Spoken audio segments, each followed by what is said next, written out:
नमस्कार, मैं हूं रमेश अवस्थी। हमारे खास कार्यक्रम समय संवाद में आपका स्वागत है। पिछले कई दिनों से उत्तर प्रदेश में तनाव का माहौल है। कानपुर में हुई हिंसा की चिनगारी पूरे प्रदेश में फैली जरूर, लेकिन पुलिस की सख्ती के चलते ज्यादा नहीं फैल पाई। इन तमाम मुद्दों पर बातचीत करने के लिए हमारे साथ प्रशांत कुमार जी हैं, जो उत्तर प्रदेश के एडीजी लॉ एंड ऑर्डर हैं। इससे पहले कि हम इनसे बातचीत का सिलसिला आगे बढ़ाएं, आइए जान लेते हैं इनके करियर के बारे में।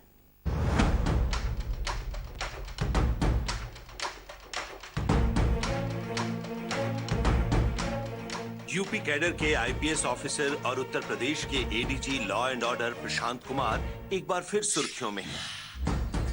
उन्हें गैलेंट्री अवार्ड से नवाजा गया है।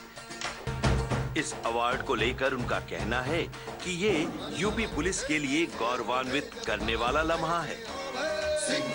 इस अवार्ड के अलावा भी प्रशांत कुमार को उनकी बहादुरी और योग्यता के आधार पर समय समय पर अवार्ड्स मिलते रहे हैं। बिहार के सीवान में जन्मे प्रशांत कुमार 1990 बैच के आईपीएस ऑफिसर हैं। बतौर आईपीएस उनका चयन तमिलनाडु कैडर में हुआ था। यूपी कैडर की आईएएस डिंपल वर्मा से शादी के बाद यूपी कैडर में उनका ट्रांसफर हो गया। आईपीएस बनने से पहले प्रशांत कुमार ने एमएससी, एमफिल और एमबीए की डिग्रियां हासिल की। शांत स्वभाव लेकिन सशक्त शख्सियत के मालिक प्रशांत कुमार में हर मुश्किल टास्क को समय पर पूरा करने का जुनून उनके काम के तरीके में देखा जा सकता है। अपराध पर काबू पाना उनका पैशन है, इसीलिए उनकी तैनाती किसी भी जिले में रही हो, वहां के अपराधी थर थर कांपते थे। यही वजह है कि सोनभद्र, जौनपुर, गाजियाबाद, अयोध्या, बाराबंकी और सहारनपुर में उनके एसपी और एसएसपी रहते हुए अपराध और अपराधियों पर लगाम लगी रही। वो इनकाउंटर स्पेशलिस्ट हैं।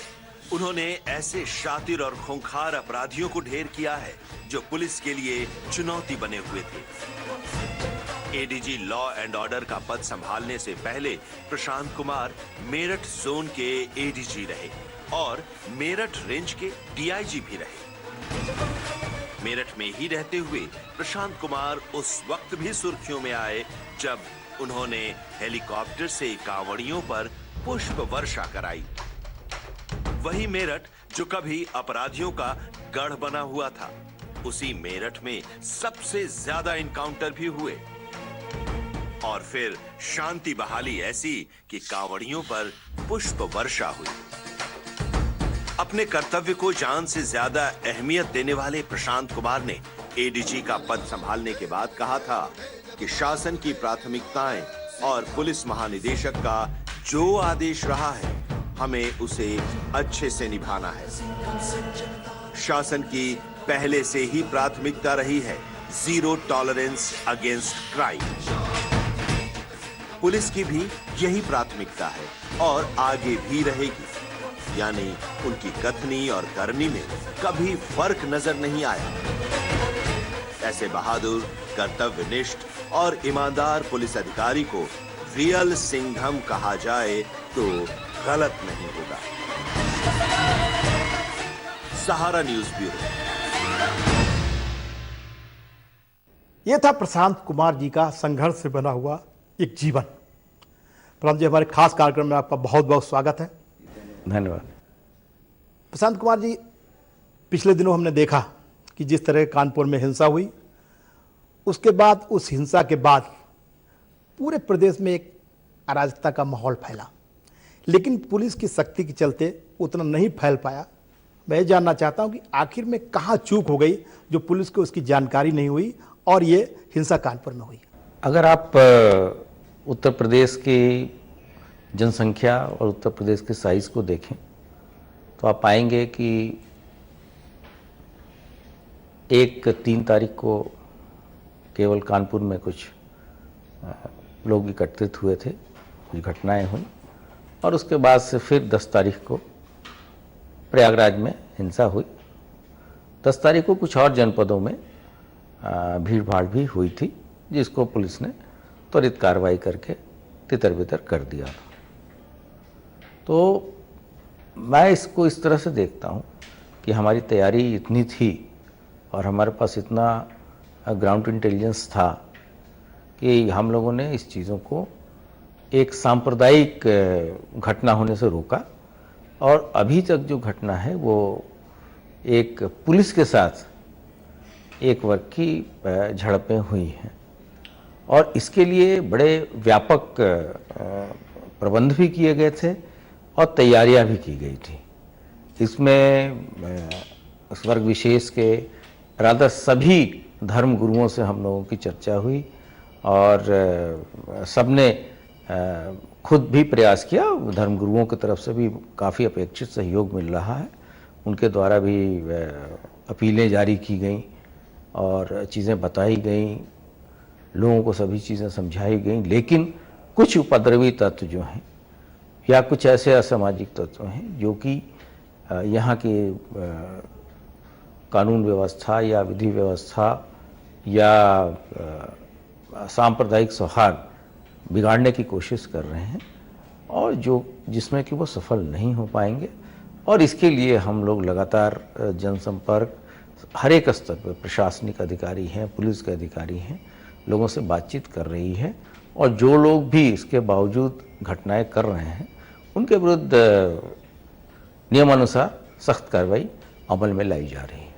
प्रशांत कुमार जी, हम भी जानना चाहते हैं कि जिस तरह से ऑर्गेनाइज तरीके से पूरे प्रदेश में हुआ, क्या कहीं लगता है कोई ऐसा संगठन है जो पीछे बैकअप दे रहा है? क्योंकि अगर बात की जाए उस वर्ग की भी, उस वर्ग में भी एक जो पढ़े लिखे लोग हैं वो ज़्यादा इसमें इन्वॉल्वेशन उनका नहीं दिखा, लेकिन फिर भी उसमें एक ज़्यादा जिहादी टाइप लोग हैं, वो ऐसे दिखे जैसे कोई ऑर्गेनाइज कर रहा। तो लगता है कोई ऐसा संगठन पीछे है, कोई फंडिंग हो रही है, कोई और ताकतें हैं जो इस प्रदेश के माहौल को बिगाड़ने का प्रयास कर रही हैं? नहीं, हम इतने पूरे वर्ग विशेष जिसका इतना सहयोग मिल रहा है, इतनी जनसंख्या है और सभी लोग पीस लविंग हैं। उसके पहले अभी आपने देखा होगा कि पिछले सारे त्यौहार हमारे बहुत सकुशल बीते और सबके सहयोग से सभी धर्मों के धर्मगुरुओं ने अपने धार्मिक स्थानों से लगभग 75,000 लाउड स्पीकर उतारे और जिसमें कि कोई पुलिस की का एक्शन नहीं लिया गया, केवल अपील पे ही लोगों ने उतारा। और उसके बाद से उन लाउड स्पीकरों को अच्छे कार्य जैसे स्कूलों को वितरित किया जा रहा है, महत्वपूर्ण कस्बों और शहरों में जो पीए सिस्टम होता है आम नागरिकों की सुविधा के लिए, उसके लिए लोग डोनेट कर रहे हैं और लगभग इतनी संख्या में ही लोगों ने अपने वॉल्यूम भी कम कर दिए। तो ये ध्वनि प्रदूषण से बचने के लिए इतना बड़ा जन आंदोलन पुलिस ने अपील किया, यहाँ के सभी लोगों ने अपील की, उस पर लोग रिस्पॉन्ड किए। तो ये तो बहुत बड़ी उपलब्धि है अपने आप में। तो ऐसी स्थिति में केवल कुछ लोग ऐसे हैं जो कि इसके पीछे हैं और अगर कोई संस्था है ये चीज़ें तो बहुत जल्द ही वो भी एक्सपोज हो जाएगा। और आपने देखा होगा कि पूरी तरीके से निष्पक्ष तरीके से पुलिस कार्य कर रही है। शासन के यही निर्देश हैं कि किसी भी निर्दोष व्यक्ति पे कार्रवाई न हो, किसी महिलाओं बच्चों के साथ कोई बदसलूकी न हो और इसके साथ साथ किसी भी धार्मिक स्थान की पवित्रता का पूरा ध्यान दिया जाए, धार्मिक ग्रंथों के पवित्रता का ध्यान दिया जाए। इन सभी चीज़ों के साथ पुलिस की प्रॉपर ट्रेनिंग करके डिप्लॉयमेंट किया जा रहा है और ये बड़ा दुर्भाग्यपूर्ण है कि लोग किसी धार्मिक स्थल से निकल के और उसके बाद से पुलिस जो कि एक लोकतांत्रिक व्यवस्था में कानून और व्यवस्था व्यवस्थित करने के लिए लगी है, उस पर लोग पथराव कर रहे हैं। तो इसको खुद ही समाज धीरे धीरे रिजेक्ट कर देगा, लेकिन जो असामाजिक तत्व हैं उस पर कार्रवाई हम लोगों की कठोर आगे भी जारी रहेगी। बड़ी खास बात इस पूरे प्रकरण में नजर आई कि जो भी जिसको दंगाई हम बोल रहे हैं, ऐसा नहीं जो दूसरा वर्ग है, जो दो वर्गों के बीच में कहीं कोई दंगा नहीं हो रहा, सिर्फ पुलिस व्यवस्था कायम कर रही है, लोग उस पर पत्थरबाजी कर रहे हैं। तो ये भी उपलब्धि मानी जा रही है कि जो दूसरा वर्ग, चाहे हिंदू पक्ष हो, चाहे सिख पक्ष हो, चाहे अन्य पक्ष हो, वो कुछ अभी आपस में हिंदू मुस्लिम ऐसा विवाद नजर नहीं आ रहा पूरे। हाँ जी, ये मैं तो उपद्रवी इसीलिए बार बार उपद्रवी कह रहा हूँ क्योंकि ये घटनाएं जो हैं वो कानून व्यवस्था प्रभावित कर रही हैं और दंगे जैसी कोई स्थिति नहीं है और सबका बहुत ही अपेक्षित सहयोग मिल रहा है। अभी भी मैं इस बात को लेके ही हम लोग चल रहे हैं कि सबके विजडम में और शांति व्यवस्था और जिस तरह से प्रगति, डेवलपमेंट इत्यादि हुए हैं, ईज़ ऑफ डूइंग बिजनेस में हम लोगों की स्थिति सुधरी है या जो हमारे पास फॉरेन इन्वेस्टमेंट इतना अधिक आया है तो आगे भी कायम रहेगा। और इस कारण से ही जो लोग अमन पसंद लोग हैं वो हमारे साथ हैं। इसके अतिरिक्त जैसे अभी हम लोग आगे भी जितने भी सिविल सोसाइटीज़ के लोग हैं, कुछ एनजीओ हैं और पीस कमेटी के लोग हैं, सबसे व्यापक चर्चा हम लोग कर रहे हैं और सभी हमारे जो चैनल्स हैं या प्रिंट मीडिया के लोग हैं या सोशल मीडिया पे भी हम लोग लगातार अपीलें जारी कर रहे हैं। इसमें जैसे अभी बात हो रही थी कि कुछ एनजीओ फंड कर रहे हैं उपद्रवियों को, तो ऐसी कोई एनजीओ प्रकाश में आए हैं?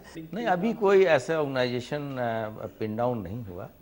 ये चीज़ें चूँकि आर्थिक विवेचना में काफ़ी समय लगता है, तो हम लोग जब विवेचना होगी तो सभी पहलुओं को मद्देनज़र रखते हुए कार्रवाई होगी और उसमें अगर कोई चीज़ें प्रकाश में आएंगी तो हम अपने सिस्टर एजेंसीज़ जो हैं उनकी भी सहायता लेंगे ताकि संपूर्ण सूचना हमको मिल जाए और हम उस पर इनके जो मंसूबे हैं उसको हम लोग जग जाहिर कर सकें।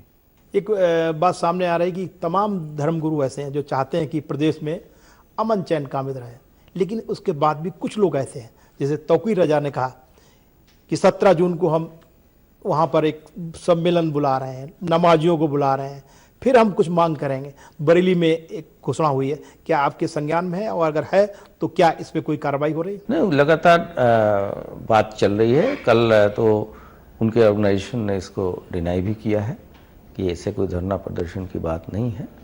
हाँ, लेकिन उनसे लगातार वार्ता चल रही है और बरेली प्रशासन ने, पुलिस के प्रशासन ने वहाँ स्पष्ट कर दिया है कि इस तरह की किसी की 144 और अन्य पूरी परिस्थितियों को देखते हुए इस तरह की कोई इजाज़त उन लोगों ने नहीं दी है। तो सभी लोग समझदार हैं और वो उनको इतना पता है कि अगर परमिशन नहीं दी जाएगी तो परमिशन से हटके कोई इस तरह के धरना प्रदर्शन करने का कोई औचित्य नहीं है। हाँ, ये प्रजातांत्रिक व्यवस्था है। यहाँ अगर किसी को अपनी बात कहनी हो तो वहाँ कुछ लिमिटेड नंबर, जिसमें कि जिला मजिस्ट्रेट जितना परमिट कर रहे हैं वहाँ जाके इन चीज़ों को करें। और आपके चैनल के माध्यम से मैं ये भी बताना चाहूँगा कि ये सारे प्रकरण, सारी चीज़ों की जड़ में एक किसी व्यक्ति विशेष का स्टेटमेंट है जिसके लिए उन्होंने खुद माफ़ी भी मांगी है। वो उत्तर प्रदेश से संबंधित उत्तर प्रदेश के जुरिडिक्शन में कोई स्टेटमेंट नहीं दिए गए और इस संबंध में एफआईआर भी दर्ज है, मामला कोर्ट में संज्ञानित है। तो सबको वेट करना चाहिए और उसके बाद से जैसे कोर्ट का आदेश होगा वो सर्वमान्य होगा। तो ऐसी स्थिति में जो चीज़ें यहाँ की हैं ही नहीं, वो चीज़ें यहाँ कारित नहीं की गई हैं, उसको लेके अमन चैन या विधि व्यवस्था के साथ खिलवाड़ करना सर्वथा अनुचित है। अभी किसी मामले में लोग कोर्ट में गए थे, शायद रिलीफ नहीं मिली, ऐसा कुछ हुआ? कुछ लोगों ने एक ये भी चीज़, एक नया नैरेटिव मीडिया में चल रहा है कि साहब पुलिस ने बुलडोज़र लगा के कुछ चीज़ कर दी।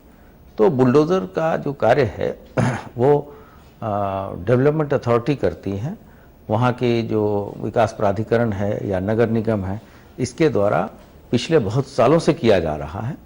उसकी एक प्रक्रिया है और वो Uttar Pradesh urban planning and development act जो है 73 का, उसके तहत किया जा रहा है। उसमें कुछ प्राविधान हैं, उसके तहत किया जा रहा है। ये अवश्य है कि ऐसी जगहों पे जब सामान्यतया पुलिस पे अटैक हो रहा है तो सरकारी कर्मचारी अगर काम करने जाएगा तो उसके जान माल को भी खतरा हो सकता है। तो इसके लिए पुलिस व्यवस्था कराई जाती है और उस संबंध में भी एक letter petition Allahabad high court bench में गए थे और उसकी सुनवाई भी हुई, वो डिसमिस भी हुई है और सभी लोग कोर्ट इत्यादि को संपर्क करने के लिए स्वतंत्र हैं और जिन्होंने ये डिमोलिशन की कार्रवाई की है वो अपना पक्ष भी कोर्ट में रखेंगे।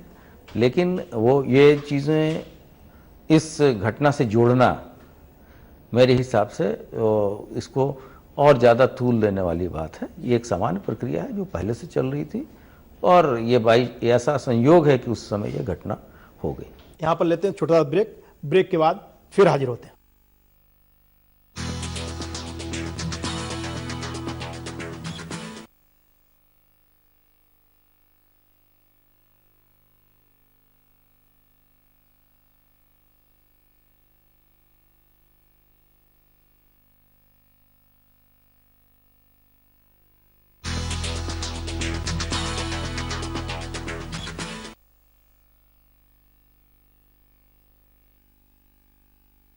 ब्रेक के बाद फिर आपका स्वागत है। हमारे साथ हैं प्रशांत कुमार जी। प्रशांत जी, एक बड़ी महत्वपूर्ण बात आई है कि जहाँ जहाँ इस तरह की घटनाएं होती हैं, जिसको मान लीजिए हम दंगे की अगर बात करें, उपद्रव की बात करें, तो अक्सर इतने बड़ा जो स्वरूप इस पूरे प्रदेश का हुआ उपद्रव का, उसमें अन्य अगर प्रदेशों की हम बात करें या हमने देखा है, वहाँ पर बिना पुलिस गोली चलाए कंट्रोल नहीं कर पाई। कई जगह तो गोली लगने से लोगों की मौत भी हो गई। लेकिन इस दंगे को या इस उपद्रव को आप लोगों ने बिना गोली चलाए या बिना किसी के मौत हुए शांत किया। जी, वही मैं बता रहा हूँ कि काफ़ी धैर्य का परिचय पुलिस ने दिया और अंतिम समय तक जब हल्का बल प्रयोग भी किया गया तो उसके पहले हम लोगों ने, जैसे आपने खुद देखा होगा कि कानपुर में जो शहर काजी थे उनके द्वारा खुद पुलिस के साथ साथ खड़े होकर अपील की गई और उनके साथ भी बदसलूकी उपद्रवियों ने की। तो ये दर्शाता है कि कितने ये लोग मोटिवेटेड थे और उसके बावजूद पुलिस ने काफ़ी धैर्य का परिचय दिया। ये इस कारण हुआ कि इसकी पूरी तैयारी पहले से की गई थी कि क्या ड्रिल करना है, कौन वहाँ पे आदेश देगा और अगर बल प्रयोग करने की स्थिति आती है तो कितना बल प्रयोग किया जाना है। तो इसकी पहले से रायट ड्रिल का ट्रेनिंग प्रॉपरली सभी पुलिस लाइनों में की गई और आपने देखा होगा कि हमारे सारे जवान प्रॉपरली राइट गियर से सुसज्जित थे। इसके कारण भी लोगों को, पुलिस वालों को, पुलिसकर्मियों को, ऑल्दो हमारे करीब 20-25 जवान घायल हैं, लेकिन कोई ऐसी फेटल चोट नहीं है जिसके कारण कि किसी की जान को खतरा हो। लेकिन ये मैं पूरे प्रकरण में हम अपने सारे साथियों को बधाई देना चाहेंगे कि समाज सेवा में जिस तरह से वो लोग लगे हैं, उन्होंने जो मिनिमम बल प्रयोग करके चीज़ों को नियंत्रित किया और ये काबिल तारीफ है। तो व्हाट्सएप ग्रुप चल रहे हैं, SMS चल रहे हैं, इससे भी काफ़ी माहौल ख़राब हुआ और आगे भी ख़राब हो रहा है। इस पर कोई पुलिस की ठोस रणनीति नहीं कि इसको रोका जाए?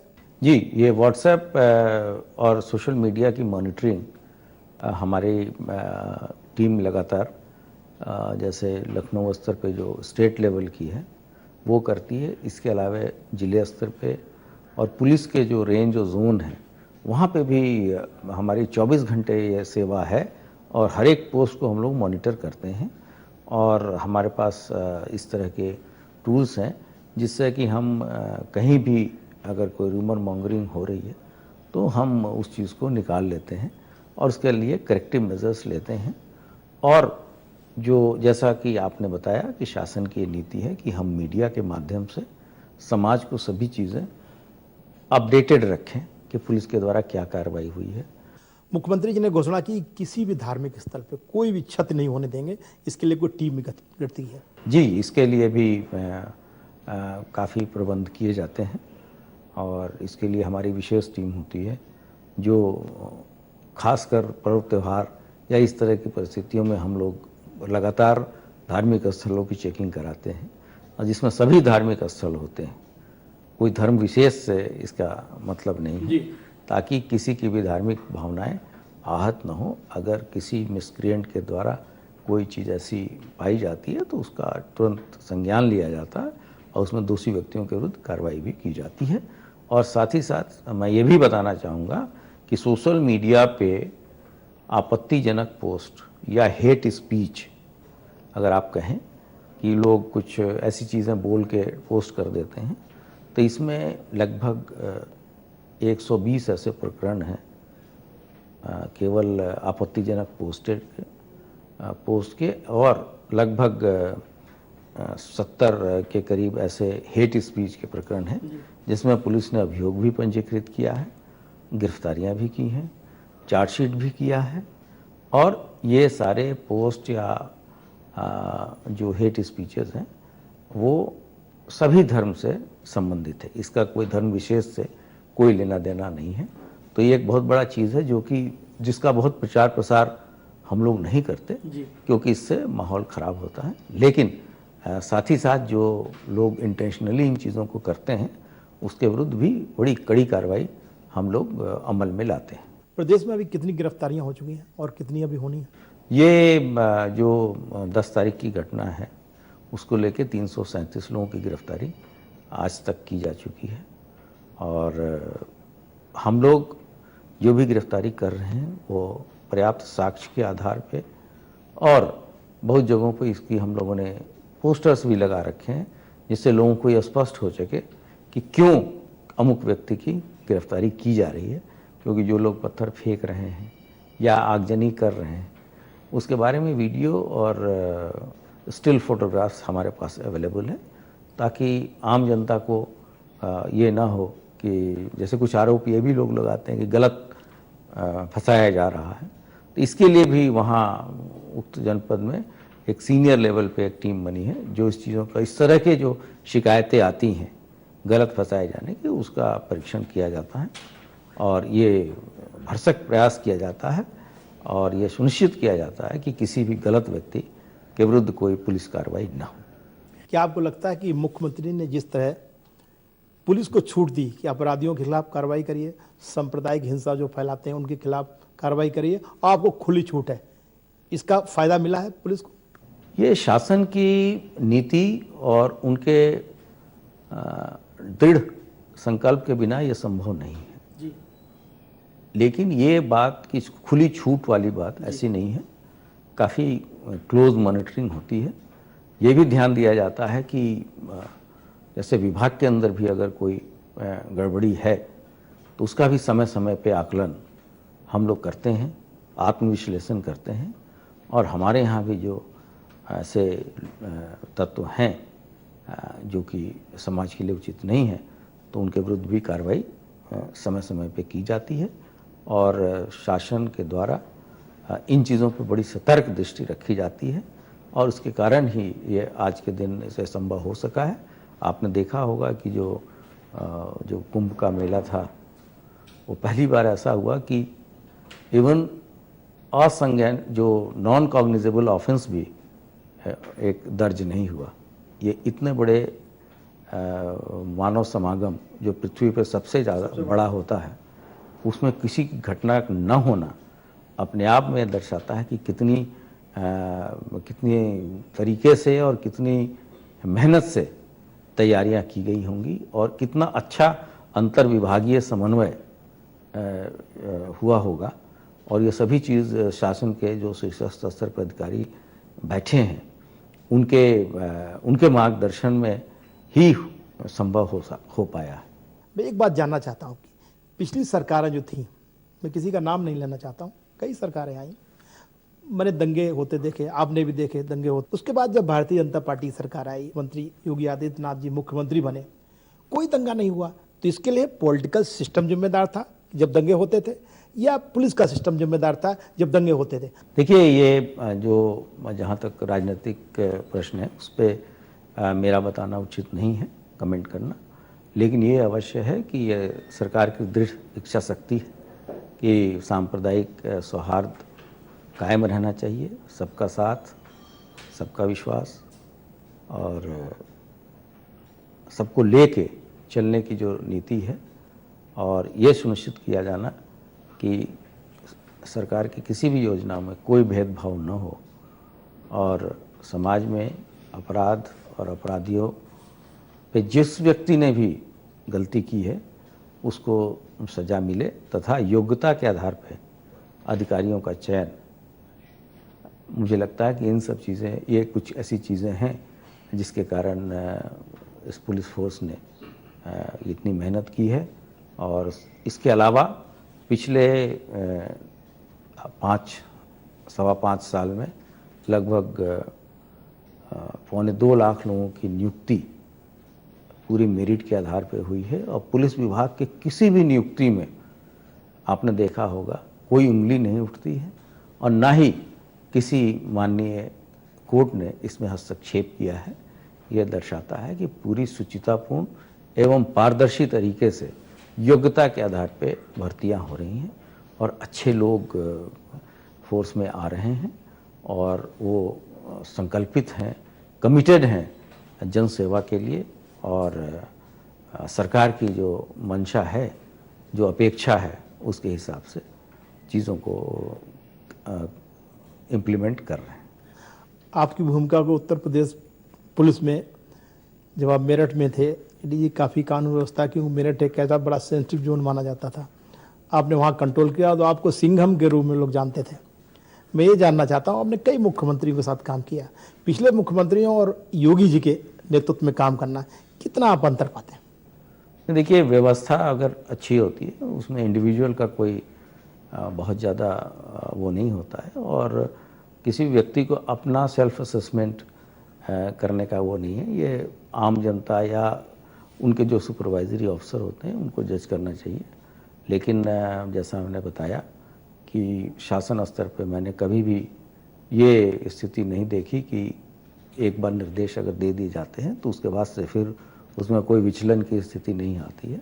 तो जिसके कारण हमारे फील्ड के अधिकारी, चाहे जो फील्ड में हैं या जो मुख्यालय पर हैं, उनको दिमाग में कोई डाउट नहीं रहता कि अनिश्चितता की स्थिति है, क्या डिसीज़न होगा नहीं होगा। उनको एक चीज़ बता दी जाती है कि इस तरीके से ही काम होना है और कानूनी तरीके से सही कार्य किया जाना है और इसके लिए सरकार आपके साथ है। तो बड़े ही अच्छे और सुखद परिणाम उसके आए हैं और अगर आगे भी ये मुझे पूरा विश्वास है कि ये नीति चलेगी और आगे भी हम लोग इसी तरीके से जनता जनार्दन की सेवा करेंगे। एक आखिरी सवाल, आप प्रदेश की जनता को क्या संदेश देना चाहते हैं? प्रदेश की जनता पूरी तरह सुरक्षित है इन उपद्रवियों से, इसके लिए क्या संदेश? नहीं, हम आप अगर देखें तो आपसी विवादों के कारण अगर कुछ घटनाएं हो जा रही हैं तो ठीक है, अदरवाइज़ कोई ऐसा नहीं है कि माफिया या दिन दहाड़े कोई अपहरण या फिरौती एक उद्योग बना हुआ है या व्यापारियों के साथ से उगाही, ये सभी चीज़ें बंद हैं। अगर आपको कोई भी व्यक्ति गलत आपके साथ कार्य कर रहा है या आपको धमका रहा है, आप हमसे संपर्क करें। आजकल तो सोशल मीडिया में आप हमें मेल भी भेज सकते हैं, हमारे कंट्रोल रूम के थ्रू भी सूचनाएं दे सकते हैं, हमारी 112 की जो सिस्टम है, बहुत सारी चीज़ें हैं जिसके द्वारा आपके पास डिफरेंट लेवल है। ये नहीं कि पहले की तरह की केवल थाने में ही सुनवाई हो रही है या उसका कोई रिकॉर्ड नहीं है। अब जिम्मेदारी, अकाउंटेबिलिटी अधिकारियों की अधिक बढ़ गई है और उसकी कांस्टेंट मॉनिटरिंग प्रत्येक लेवल पे की जाती है। और इसके साथ साथ मैं अपने साथियों के साथ भी अपील करता हूं कि जिस तरह की रिक्रूटमेंट, पारदर्शी रिक्रूटमेंट के द्वारा आप लोग आए हैं और भर्तियां हुई हैं, 1.5 लाख से अधिक की भर्ती होना या 70,000 के करीब हमारे प्रमोशंस दिया जाना, तो ये दर्शाता है कि हमारे यहाँ यंग कंपोनेंट काफ़ी है फोर्स में और मनोबल काफ़ी हाई है। तो जो हमारे मानवीय मूल्य हैं और संवैधानिक ड्यूटियां हैं, इन दोनों का समन्वय करके जनता की सेवा में लगी है और कोई भी गलत कार्य ऐसा न करें जो कि, चूँकि पुलिस के द्वारा किया गया प्रत्येक कार्य ज़्यादा विजिबल होता है, क्योंकि पुलिस हमेशा वर्दी में है और सबकी निगाहों में है। तो अपना कंडक्ट और अपना कार्य ऐसा रखें कि किसी को आप पे उंगली उठाने का मौका न मिले। तो अपराधियों और उपद्रवियों के लिए आपका एक खास संदेश है कि उत्तर प्रदेश में कानून का राज है और कानून का राज ही रहेगा। अगर आप कानून तोड़ेंगे तो आप जेल के अंदर होंगे, ये हम माने कि आपका संदेश? जी, हम तो कानून का राज्य ही स्थापित करना चाहते हैं और इसके तहत ही आपने देखा होगा, वैसे लोग जो सभी चीज़ें निर्धारित करते थे पिछले सालों से जेल के अंदर हैं और आम जनता को उसके कारण काफ़ी रिलीफ है। चलिए, हमसे बातचीत करने के लिए बहुत बहुत धन्यवाद। धन्यवाद। ये थे उत्तर प्रदेश के ADG law and order Prashant Kumar ji. इनका कहना है कि उत्तर प्रदेश में अमन चैन पूरी तरह से कायम है और कायम रहेगा। यहाँ कानून का राज है और कानून का राज ही रहेगा। आज इस कार्यक्रम में इतना ही।